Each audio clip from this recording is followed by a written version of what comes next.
खुलुमबाय स्टुडियोआव आं उदांस्रि मुसाहारि ब्रैथि इन्टार कलेज युथ फेस्टिभेलाव बाहागो लानानै कक्लाबारि सापागुरि फरायसालिमाया गोजोननाय फोरमायदों। बड'लेण्ड मुलुग सोलोंसालिनि बानजायनायाव जानाय ब्रैथि इन्टार कलेज युथ फेस्टिभेला मैया जोबनानै थांबाय। बड'लेण्ड मुलुग सोलोंसालिजों सरजाबजानाय गासै मोन 30 फरायसालिमाफोरनि बाहागो लानायाव मेहेरगोनाङै जानानै थाङो ब्रैथि इन्टार कलेज युथ फेस्टिभेला।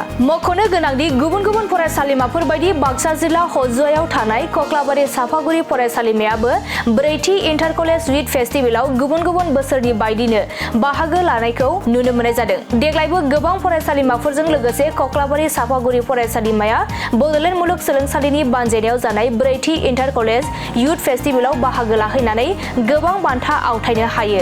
अदेबानि गासै मोन 8 आयदायाव कक्लाबारि सापागुरि फरायसालिमाया बान्था मोननो हायो आरो बेखौ लानानै गोजोननाय फोरमायो कक्लाबारि सापागुरि फरायसालिमानि फरायसाफोर आरो फोरोंगिरिफोरा।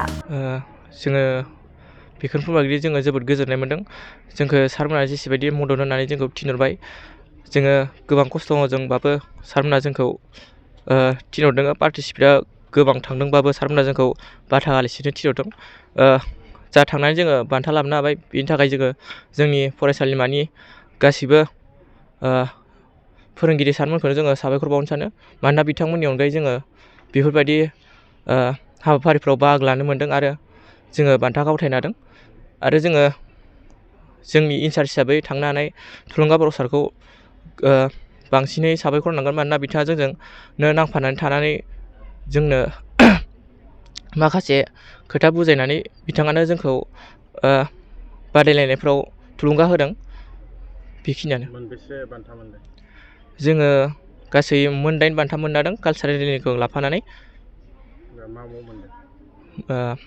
कालसारेल थाबाय बेयाव 3थि बान्था, बिनि उनाव क्लासिकेल सल' इन्सट्रुमेन्टेल, ओमफ्राय क्लासिकेल सल' क्लासिकेल सल' पारकासन, बिनि उनाव क्लासिकेल इन्सट्रुमेन्टेल सल' नन पारकासन, बिदिनो उनाव जों मेहेन्दी आरो कार्टुनिं ओमफ्राय क्लासिकेल सल' बेयावबो जोङो मोननो हादों।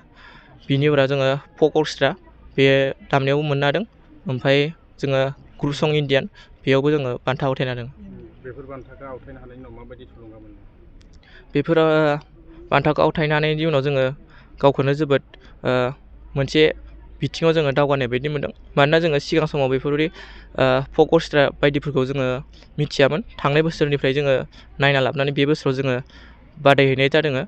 बेनि उनाव जों कार्टुनिंनि सोमोन्दैबो बारा जेबो बिदि नलेज गैयामोन जोंहा। ओमफ्राय जोङो थांनाय बोसोराव जाबायदि बादायलायदों बेफोरनि माबाखौ फल' खालामनानै बे बोसोराव जों बान्था आवथायनो हानाय जादों। बड'लेण्ड मुलुगसालियाव जानाय युथ फेस्टिभेलनिफ्राय गोबां बान्था मोनबोनो हाबाय। माबायदि फिल खालामदों? नैबे कक्लाबारि सापागुरि कलेजनिफ्राय जोङो जि बड'लेण्ड इउनिभारसिटिया कन्डाक्ट खालामनाय जि 4th inter college youth festival बेयाव बाहागो लाहैदोंमोन आरो बे बाहागो लाहैनायाव जों गासै मोन 8 बान्था आवथायनो हादों। जोङो जोबोद गोजोननाय मोन्दों।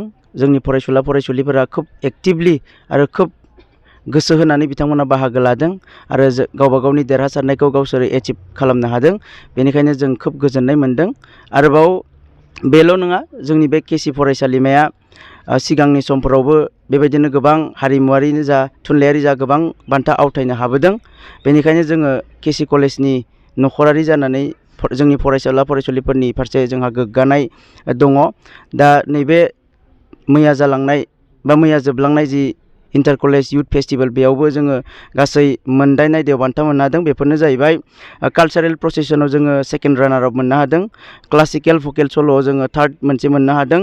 क्लासिकेल इन्सट्रुमेन्टेल सल'आवबो जोङो पारकासनाव 2nd प्राइज मोननो हादों आरो क्लासिकेल इन्सट्रुमेन्टेल सल' नन पारकासन बेयावबो 2nd प्राइज मोननो हादों आरो ग्रुप सं इण्डियान बेयाव जोङो 3rd प्राइज मोननो हादों आरो फक अर्केस्ट्रा बेयावबो जोङो 3rd प्राइज मोननो हादों आरो कार्टुनिं बेयाव जोङो 1st प्राइज मोननो हादों आरो मेहेन्दी कम्पिटिसन बेयावबो जोङो 3rd प्राइज मोननो हादों। थिग बेबायदिनो सिगांनि समावबो क'क्राझार मुलुगसोलोंसालिया कन्डाक्ट खालामनाय जि गोसोखां इसान मोसाहारि जि मोसाहारिनि मुङाव जि खुंनाय जि हाबाफारि बेयावबो जोंनि फरायसालिमाया बेस्ट कलेज प्राइज बेखौ लाबोनो हादों। देग्लायबो जोङो 8टा बान्था आवथायनो हादों आरो बेबायदिनो जोंनि फरायसालिमाया सिगांनिफ्रायनो बेबायदि आवथायबोबाय थादों आरो जों बेखौनो मोनदांनो हादों जे एसेनिफ्राय एसे जोङो दावगाबोगासिनो दङ आरो इयुनावबो जोङो दावगालांबाय थागोन, जों नाजाबाय थागोन, जुजिबाय थागोन। फरायसुला फरायसुलिनि कअपारेसन लोगोसे जोंनि फरायसालिमानि मानगोनां गोरायुं सार जौस्रां बर' बिथांनि हेफाजाब मदद जों बेबायदिनो दावगालांबाय थागोन। आरोबाव जोङो साबायखर बावनो सिगांदों जोंनि बड'लेण्ड मुलुगसोलोंसालिनि मानिनां भाइस चेन्सेलर सार, लोगोसे रेजिस्ट्रार सार, एकाडेमिक रेजिस्ट्रार सार, लोगोसे गासै मावख' आरो गासै बिबुंगिरि बिबुंगोरा सार मेडाम बिथांमोनखौबो जे गंफ्रोमबो एफिलिएटेड कलेजफोरनो नैबेफोरबायदि मोजां मोनसे प्लेटफर्म होनायनि थाखाय जों बड'लेण्ड इउनिभारसिटिखौबो जोङो साबायखर होदों, गोजोननाय बावदों। बेबायदिनो जोंनि फरायसुला फरायसुलिफोरनि जि टेलेन्ट, गावसोरनि जि रोंगौथि बेखौ दिन्थिफुंनो थाखाय बिथांमोना जि खाबु होदों बेनि थाखाय आरोबाव फिन खनसेबाव जोङो केसि फरायसालिमा न'खरनि जानानै बिथांमोननो रोजा रोजा साबायखर बावदों। फरायसाफोरनि थाखाय बेफोरबायदि हाबाफारिया माबायदि गोनांथिथार होननानै सानो? मा सोलोंनो हायो फरायसाफोरनिफ्राय? औ, फरायसाफोरा बाहागो लानायनि गेजेरजों गोबां बिथिङाव बाहागो लानायनि गेजेरजों गोबां सोलोंनो हायो। फरायनायजोंल' नङा, जोङो क'-कारिकुलार एक्टिभिटिसावबो दानि जुगाव जोङो गोबां गोसो होनांगौ जानानै फैदों। बेनिखायनो नैफोरबायदि कालसारेलानो जा बा लिटारेरि कम्पिटिसनानो जा, बेफोरबायदि गोबां कम्पिटिसनफ्राव फरायसाफोरा गावबा गावनि जि रोंगौथि बेखौ दिन्थिफुंनायनि गेजेरजों, नाजानायनि गेजेरजों बिथांमोना गावबा गावनि जि कनफिडेन्स लेभेल, गावबा गावनि जि क्वालिटि बेखौ डेभेलप खालामनो हायो आरो गोबां एक्सपिरियेन्स मोननो हायो, जेरै गुबुन जायगायाव दावबायनोबो मोनो। थिग बेबायदिनो जोंनि फरायसुला फरायसुलिफोराबो नैफोरबायदि एक्सपिरियेन्सखौ माने आरजिनानै लादों बेखौ आं सानदों आरो बिथांमोना गोबां एक्सपिरियेन्स आरोबाव इयुनावबो बेबायदि बाहागो लानानै आरजिनो हागोन बेखौ आङो आसा खालामदों।